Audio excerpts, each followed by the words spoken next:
जय श्री राम दोस्तों, आज हम लाए हैं उस चंद्रशेखर उर्फ रावण की ऐसी बेइज्जती जो उसने खुद कमाई है, जो खुद को दलितों का मसीहा समझता है पर असल में है एजेंडा मास्टर। हिंदुओं को बांटने का ठेका ले रखा है और मोदी जी के नाम से इन्हें एलर्जी है, लेकिन जब सामने से जवाब मिलता है तो कैमरा ऑफ करके ऐसे गायब हो जाते हैं जैसे बिजली कट गई हो। आज का वीडियो है रावण की बोलती बंद करने वाला, एकदम देसी स्टाइल में, जैसे छटपटी चटनी। तो वीडियो को लाइक करो, चैनल को सब्सक्राइब करो, क्योंकि यहाँ हर मोदी विरोधी पर रोज होती है जुबानी सर्जिकल स्ट्राइक। चलो शुरू करते हैं। जय हिंद। चलिए शुरू करते हैं। आर्टिकल 15 सर, भारत में आज भी घोड़ी चढ़ने बैठते होती है। प्लीज सर, क्या दलितों को यहाँ भी बोलने नहीं सर, अगर सबको 4 मिनट दे दो। Finish in 1 minute. ये भेदभाव नहीं चलेगा दलितों के साथ। Time is 4 minute, don't waste. Why sir, आप चेक करो, अगर सबको 4 मिनट दिए तो आप मना करो, मैं बंद कर देता हूँ उसको।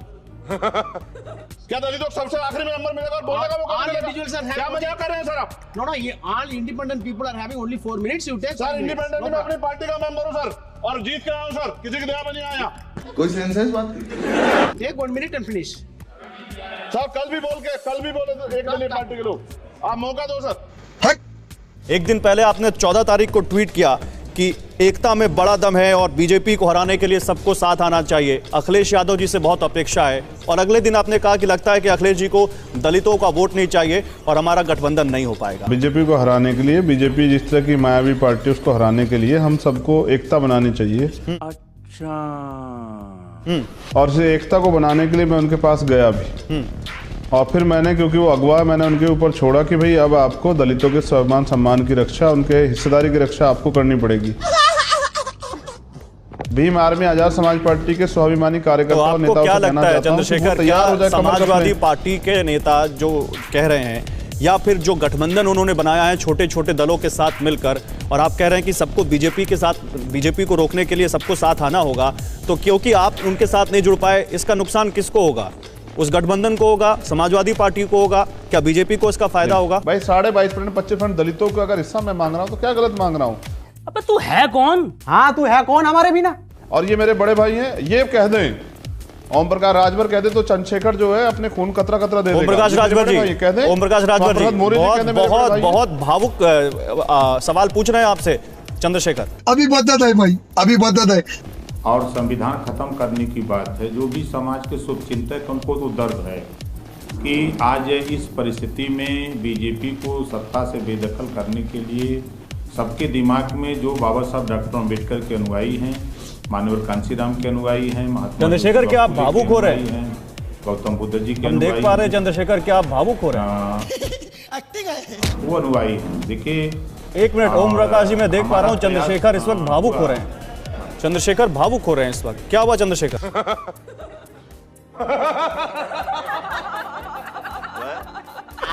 नहीं, कुछ नहीं, कुछ नहीं, मैं ठीक हूँ। नहीं, हमें पिछड़े और दलितों को, पसमानदा को लेके, आदिवासियों को लेके दर्द है। चल झूठा। और ये मेरे बड़े भाई जानते हैं। हमने सबने प्रयास किया कि मजबूत गठबंधन। नहीं, देखिए चंद्रशेखर, अब आप सामने हैं टीवी के, चंद्रशेखर आप सामने हैं तो खुल के कहिए। आप भावुक जिस तरह से हुए हैं, मुझे दिख रहा है कि आप अपने समाज के लिए जो आप संघर्ष करते हैं, कहीं ना कहीं वो आपके चेहरे पर दिख रहा है इस वक्त। वाह, क्या एक्टिंग कर रहा है।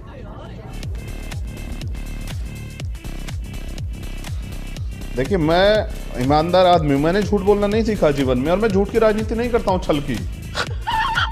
उठा ले रे बाबा, उठा ले, मेरे को नहीं रे, हिंदुओं को उठा ले। एक इंपॉर्टेंट बात बता, सारा तो बीजेपी ले गई, दलितों का वोट बचा कहां है? बीजेपी कहती है दलित पहले हिंदू है, जाति बाद में है। आप लोग तो नहीं कह रहे हैं, कौन कह रहा है? मैं तो कल से सुन रहा हूं कि दलित सीएम बना दिया, दलित सीएम बना दिया, दलित सीएम बना दिया। आपने तो नकार दिया ना कि दलित हिंदू नहीं है, ये तो साफ हो गया ना। ये कहा कि हिंदू सीएम बना दिया? चड्ढा समझाओ इसे, समझाओ।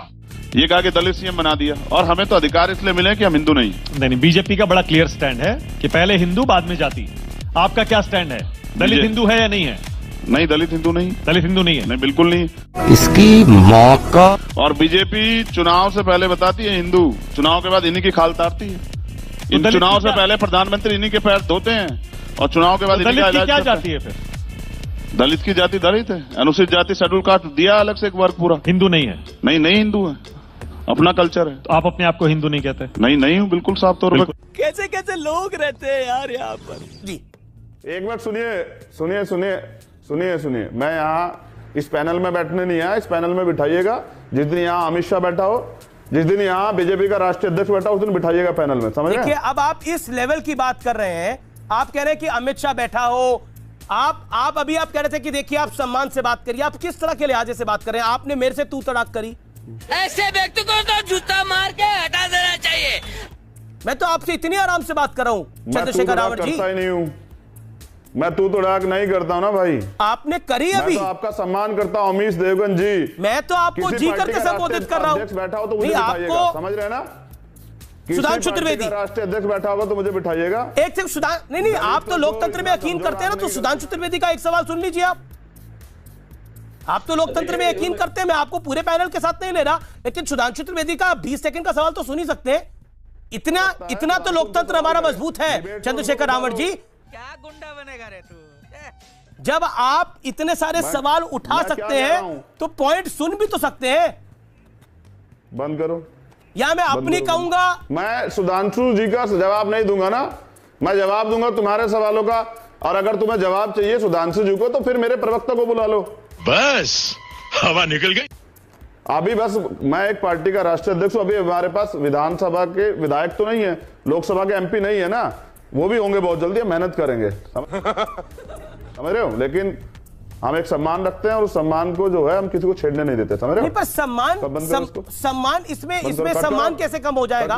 मैं जानना चाहता हूं सम्मान की, आप सम्मान की परिभाषा ही मुझे बताइए क्या है? आपने कैमरा ऑफ करवा दिया है। गया। और सुरक्षा के लिए मैंने यहाँ के डीजीपी को, गृह मंत्री जी को, मुख्यमंत्री जी को, सबको लिखा। लेकिन मैं समझता हूँ ना कि देश में जाति और जिस जाति में पैदा होना ही, अगर मैं मर भी जाऊं तो किसी को क्या फर्क पड़ेगा? बात तो सही है। फर्क उनको पड़ेगा जिनके लिए मैं लड़ रहा हूँ, जिनको मुझसे उम्मीद है। वो मुझे नहीं मारना चाहते, वो उस उम्मीद को मारना चाहते हैं।